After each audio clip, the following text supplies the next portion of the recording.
தண்ணீர்களி என்ற கிராமம் பசுமை நிறைந்த அமைதியான இடம். ஆனால் அந்த கிராமத்தில் ஒரு வீடு மட்டும் மிகவும் பயங்கரமானதாக கருதப்பட்டது. கிராம மக்கள் அதற்கு அறுவாடை வீடு என்று பெயர் வைத்திருந்தார்கள்.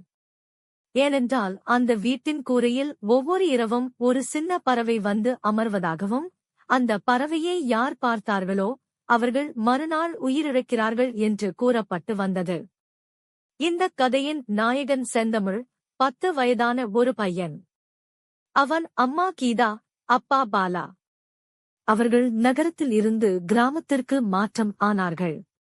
குறைந்த வாடகைக்கு கிடைத்த அந்த பழைய வீட்டில் குடியேற முடிவு செய்தார்கள். கிராம மக்கள் எச்சரிக்கை கூறினார்கள். ஆனால் பாலா நம்பவில்லை. பேய், ஆவி எல்லாம் கதைகள்தான் என்றார். அந்த வீட்டில் குடியேறிய முதல் இரவில் செந்தமிழ் தூங்க முடியாமல் ஜன்னல் வழியே பார்த்தான்.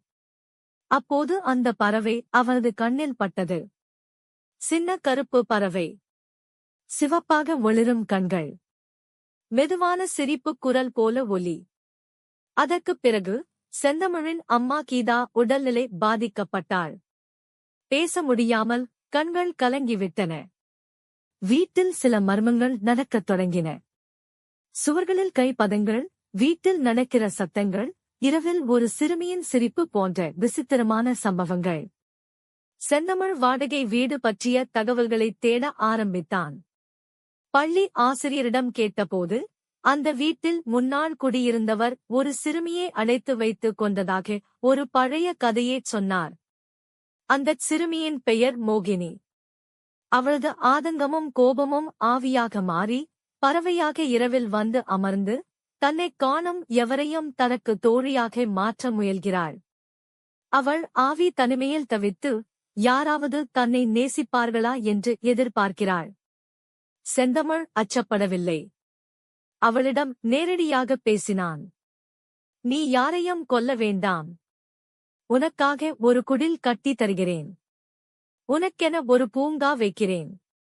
நான் உன்னோடு தோழனாக இருக்கிறேன் என்றான். அந்த வார்த்தைகள் மோகினியின் உள்ளத்தைத் தொட்டது. அவளது ஆவி மெதுவாக சமாதானமாகி பூங்கா அருகே சென்று அமைதியாக அமர்ந்துவிட்டாள். அதன் பிறகு அந்த வீட்டில் எந்த விசித்திரமும் நடக்கவில்லை. செந்தமிழும் அவன் பெற்றோரும் அந்த வீட்டில் அமைதியாக வாழ்ந்தனர். செந்தமிழ் ஒவ்வொரு பிறந்த நாளும் பூங்காவில் ஒரு பொம்மையை வைத்து மோகினியின் நினைவாக மலர்கள் இடுவான்.